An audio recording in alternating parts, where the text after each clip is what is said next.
ఇటీవల ఉల్లి అదేవిధంగా మామిడి రైతులకు పట్టినటువంటి దుస్థితే నేడు అరటి రైతులను వేధిస్తుంది.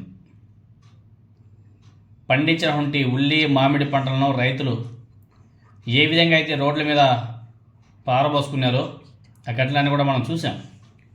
తాజాగా సేమ్ పరిస్థితి అరటి రైతులకు కూడా గిట్టుబాటు ధర లేక అరటి గెలలను పొలాల్లో పారబోసుకోవాల్సిన దుస్థితి, దయనీయమైన దుస్థితి ఏర్పడింది. పాపం వాళ్ళంతా కూడా అల్లాడిపోతున్నారు, ఆవేదన వ్యక్తం చేస్తున్నారు. ఆరుగాలం కష్టించి పండించినటువంటి పంట కనీసం పెట్టుబడి ఖర్చులు కూడా మిగల్చలేని దౌర్భాగ్య స్థితిలో ఉన్నామని చెప్పేసి రైతులంతా కూడా వాపోతున్నారు. మొన్న ఉల్లి, తర్వాత మామిడి, నేడు అరటి, ఈ పంటలకు ఎందుకు దారుణ పరిస్థితి అనేసి రైతులంతా కూడా కన్నీరు పెట్టుకుంటున్నారు. మమ్మల్ని ఎవరు ఆదుకునేది అని చెప్పేసి వాళ్ళంతా కూడా ఆవేదన వ్యక్తం చేస్తున్నారు.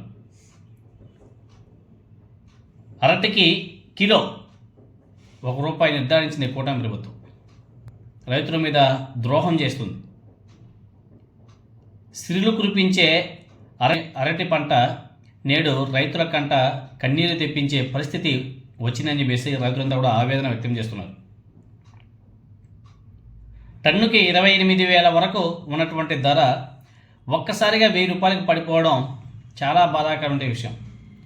అలా పడిపోవడం వల్ల రైతులు ఒక్కసారిగా తట్టుకోలేకపోతున్నారు. ఏంటి తీవ్ర దుస్థితి మాకు అని చెప్పేసి వాళ్ళంతా కూడా ఆవేదన వ్యక్తం చేస్తున్నారు. ఇలా అన్నదాత ఆరాట పడుతుంటే కూటమి ప్రభుత్వానికి మాత్రం రైతు సమస్యలు పట్టకపోవడం ఇక్కడ సిగ్గుసేటు. అసలు పట్టించుకునే ఆదిలేలే. వాళ్ళంతా కూడా అమరావతి అని చెప్పేసి అమరావతి చుట్టూ తిరుగుతున్నారు తప్ప రాష్ట్రంలో రైతుల పరిస్థితి ఏ విధంగా ఉంది, ఎంత దయనీయమైన స్థితిలో ఉన్నారు అని చెప్పేసి ఆలోచన చేసే నాయకుడే లేకపోయాయి. ఉద్యానవన శాఖ అలసత్వంగా వ్యవహరిస్తుందన్న కామెంట్స్ కూడా వినబడుతున్నాయి. ఆరుగాలం కష్టించి పండించమంటే అరటిగెలను పశువుల మేతగా పడేసే పరిస్థితి వచ్చిందంటే రాష్ట్రంలో రైతు సంక్షేమం ఏ స్థితిలో ఉందో అర్థం చేసుకోవచ్చు. లక్షల్లో పెట్టుబడులు పెట్టి చివరకు వేలల్లో కూడా ఆదాయం రాకపోతే రైతు సుభిక్షం ఎలా సాధ్యమవుతుందో ప్రభుత్వం సమాధానం చెప్పాలి. ముఖ్యమంత్రి నారా చంద్రబాబు నాయుడు గారు, అదేవిధంగా డిప్యూటీ సీఎం పవన్ కళ్యాణ్ గారు తక్షణమే జోక్యం చేసుకొని అరటి రైతుల సమస్యలు విని పరిష్కార చర్యలు కూడా ప్రారంభించాలి. ధరల పతనం కారణంగా రైతులు పాపం అల్లాడిపోతున్నారు. ధరల యొక్క పతనం కారణాలను సమగ్రంగా సమీక్షించడమే కాకుండా గల్ఫ్ అదేవిధంగా యూరప్ దేశాలకు ఎగుమతులు ఎందుకు తగ్గాయో కూడా పరిశీలించాలా. రైతులకు టన్నుకు కనీసం ₹25,000 గిట్టుబాటు ధర వచ్చేలా తక్షణమే చర్యలు తీసుకోవాలా కూటమి ప్రభుత్వం. లేకపోతే చాలా క్లిష్ట పరిస్థితుల్లో ఉన్నారు రైతులు. వాళ్ళు ఆదుకునే నాదులే లేదు.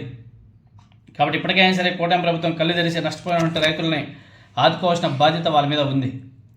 మరి ఆ విధంగా అడుగులు వేస్తారా లేదా అనేది చూడాలి. ఐ థింక్ రేపు ఎల్లుండో జగన్మోహన్ రెడ్డి గారు కడపకి వెళ్ళబోతున్నాడు.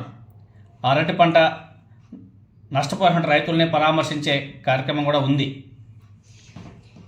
గతంలో కూడా లాస్ట్ ఇయర్ కూడా రైతులకు నష్టం జరిగితే ఆ రైతుల్ని ఆదుకునేదానికి వైఎస్ఆర్ కాంగ్రెస్ పార్టీ ఫండ్ని వాళ్ళకి ఇవ్వడం కూడా జరిగింది. ఇప్పుడు రేపో మాపో వెళ్ళబోతాడు జగన్మోహన్ రెడ్డి గారు. సేమ్ మళ్ళీ ప్రభుత్వం ఎలా ఆదుకోదు కాబట్టి పార్టీ ఫండ్నే మళ్ళీ రైతులకి పంచడానికి కూడా సిద్ధమవుతున్నట్టుగా తెలుస్తుంది. వీటన్నిటిని కూడా కూటమి ప్రభుత్వం పరిశీలన చేసుకోవాలా. అధికారులు కొంచెం జాగ్రత్తగా ఈ నష్ట నివారణను తగ్గించేదానికి ప్రయత్నాలు చేయాలా. నష్టపోయిన రైతుల యొక్క డేటాను కలెక్ట్ చేసి ప్రభుత్వానికి చేరవేసి ప్రభుత్వం దగ్గర నుంచి ఎంతో కొంత రైతులను ఆదుకునే విధంగా డబ్బులు ఇప్పించే కార్యక్రమం కూడా మొదలుపెట్టాలి. మరి ఆ దిశగా అడుగులు పడుతున్నాయా లేదా అనేది చూడాలి. ఎందుకంటే గతంలో వైఎస్ఆర్ కాంగ్రెస్ పార్టీ అధికారంలో ఉన్నప్పుడు ఆర్బీకే వ్యవస్థ ఉన్నది. ఆ వ్యవస్థలో ఎంప్లాయీస్ ఉండేవాళ్ళు. వాళ్ళంతా కూడా ఎప్పటికప్పుడు డేటా కలెక్ట్ చేసేవాళ్ళు. ఎంత నష్టం జరిగింది ఏంటి కథ అని చెప్పేసి డేటా సేకరించేవాళ్ళు, దాన్ని ప్రభుత్వానికి పంపించేవాళ్ళు. ప్రభుత్వం దాని మీద సమీక్ష చేసి ఇమీడియట్గా రైతుల యొక్క అకౌంట్లలో కూడా డబ్బులు వేసేది. ఇప్పుడు ఆ పరిస్థితి లేదు, చాలా దారుణం. సో ఇప్పటికైనా సరే చంద్రబాబు నాయుడు గారు కళ్ళు తెరిచి రైతులను ఆదుకుంటాడా లేకపోతే అలానే గాలికి వదిలేస్తాడనేది చూడాలి.